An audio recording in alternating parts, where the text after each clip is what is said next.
know how this sounds, but you gotta understand, it's massive in there. I'm not saying I don't believe you. Okay. Pull me up, pull me up, pull me up! What do you see? Okay, so picture this. It's 2022. There's a 16-year-old kid sitting in his bedroom. No film school, no connections, no budget.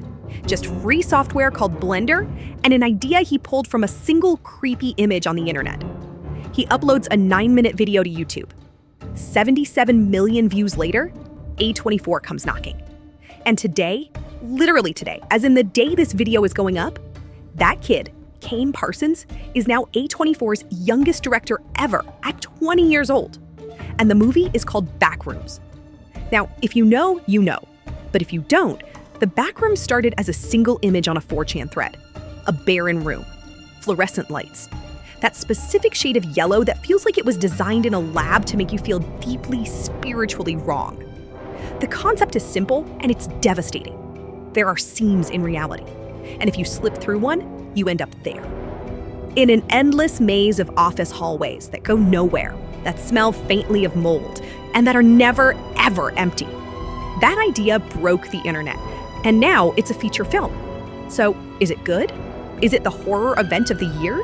Or did something get lost when you dragged a creepypasta out of the dark corners of the internet and into a proper A24 release?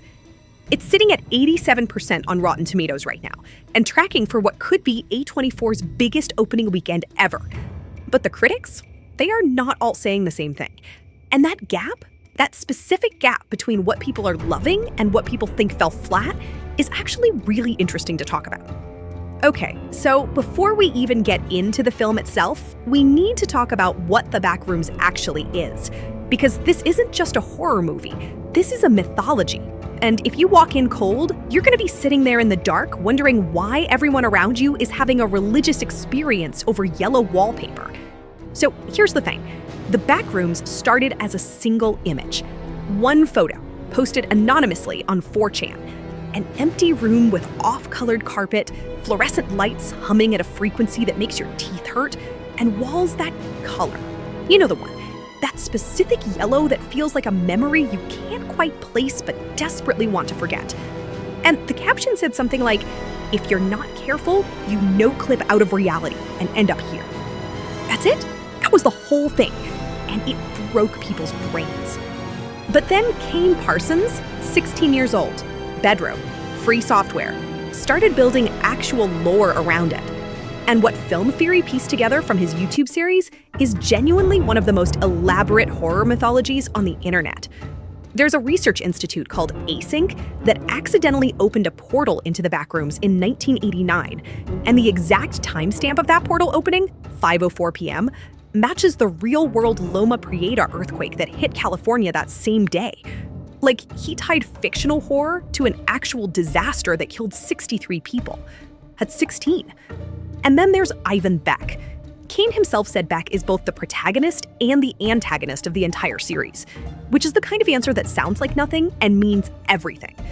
Because the running theory, the one Film Theory landed on, is that the Backrooms isn't a place, it's a mind. Specifically, it's Beck's mind. Fractured by solar flares in 1972, warped by decades of electromagnetic experiments, and now bleeding out into reality in the shape of endless yellow hallways. So when you walk into that theater today and you see Chiwetel Ejiofor pressing his hands against that yellow wall, you're not just watching a guy trapped in a weird building. You're watching someone trapped inside someone else's trauma. That's the Backrooms. And that's what Kane Parsons had to turn into a studio film. And look, that's an impossible task on paper. Like, genuinely. You take something that lives and breathes because it has no explanation, no studio notes, no test screenings, no runtime requirements, and you hand it to A24 with a real budget and 2 Oscar-caliber actors and a worldwide release date. Most of the time, that's where the magic dies. You've seen it happen. We've all seen it happen. But here's the thing critics keep saying over and over again, and I think it's worth sitting with. Variety called this thing extraordinarily effective as an atmospheric freakout. Said you just settle into the maze, into the grunge textures, and the movie keeps raising your eyebrows. And that's not nothing. That's actually everything. Because the one job this film had, the only job, was to make you feel the wrongness, that specific dread, the sensation that the space you're in is not supposed to exist, and your body somehow knows that before your brain catches up. The Daily Beast compared it to David Lynch's Lost Highway, said it prioritizes atmosphere over jump scares, suggestion over explanation, which, for a film based on internet lore, is genuinely the right call. And a huge part of why the atmosphere lands is because of who they put at the center of it. Variety said she would tell A24 is the perfect presence to anchor all of this. And I think that's exactly right. Because here's the thing about A24. He doesn't do panic the way most actors do panic. He doesn't go big. He goes inward. And that's the exact energy this film needs. Because the Backrooms doesn't attack you loudly. It just quietly refuses to let you leave. Deadline said he really digs in, and you can see exactly why he signed up. And when you look at who Clark is, a divorced furniture store owner, failed architect, guy whose life just kind of collapsed in on itself, you understand why. He's simmering with resentment over what a junk heap his life has turned out to be. He's already a man trapped before he ever no-clips into anything. That's the move. That's the psychological hook. The Backrooms didn't create his prison. It just made it visible. Collider called both him and Renate Reinsve fantastic. And Reinsve, coming off a Palme d'Or win, brings this grounded, clinical energy that makes the supernatural stuff hit harder by contrast. Okay, but here's where I have to be honest with you, because not everyone is fully on board, and I think the dissent is actually really interesting. Hollywood Reporter's headline alone tells you everything. Creepy, but underbaked. Their read was that the film captures the concept's intriguing unease, but the storytelling left them wondering if some spooky ideas are better left as whispers in the dark. And that tension between the feeling of the Backrooms and the explanation of it is exactly where the film starts to wobble for some people. Because here's the paradox. The Backrooms is terrifying because it doesn't mean anything. There's no villain with a motive. No rules you can learn and survive by. It's just space. Wrong, infinite, indifferent space. The horror is the absence of meaning. But movies need meaning. Studios need meaning. Audiences who paid $14 need something to hold on to. Variety put it perfectly. They called it a funhouse with a lot of walls, but no bottom.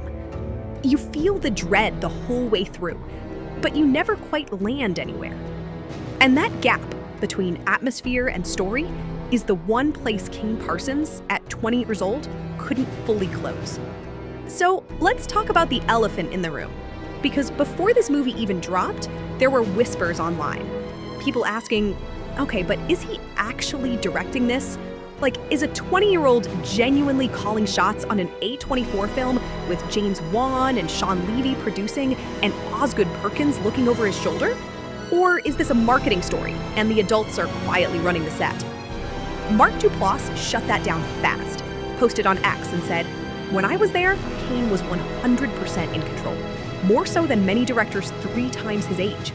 And honestly, the film itself backs that up, because the craft decisions in this thing are not accidental. The choice to set it in 1990, the VHS texture, the found footage framing that doesn't feel like a gimmick, but like a language he's been speaking his whole creative life. These are directorial convictions, not committee decisions. What's wild is that the tools he used to make his YouTube shorts, that free software Blender he taught himself at 16, he apparently used the same pipeline scaled up for the film's visual effects. Same kid, same bedroom logic, just a bigger canvas now. Collider said he shows a marvelous sense for suspense and tension. And suspense is the hardest thing to teach. You either feel it or you don't. Kane Parsons feels it. It's a fun house with a lot of walls, but no bottom. And I think that's okay. Sometimes the fall is the whole point. Go see it in theaters. Lights off, phone away. And if you no-clip on the way out, that's on you. Okay, so that's Backrooms. That's my read. Fresh out today, critics are split in exactly the way that makes a film interesting to talk about. Not the kind of split where half the people are wrong, but the kind where the film itself is genuinely doing 2 things at once and succeeding at one more than the other. And that's honestly the most exciting place for a movie to live. Now, if you've seen it already, or you're going tonight, I genuinely want to know where you land on the story problem. Because I think that's the conversation. Not whether Kane Parsons is talented, that's settled, but whether a film built on the horror of meaninglessness can survive having a plot. Drop it in the comments. I'm reading everything. And if you're new here, this is what we do. We don't just review films, we go into them. The psychology, the lore, the craft, the weird corners that mainstream criticism skips over because they've got word counts to hit and deadlines to meet. If that's your thing, and clearly it is because you made it to the end of a Backrooms video, hit subscribe because we've got a lot more where this came from.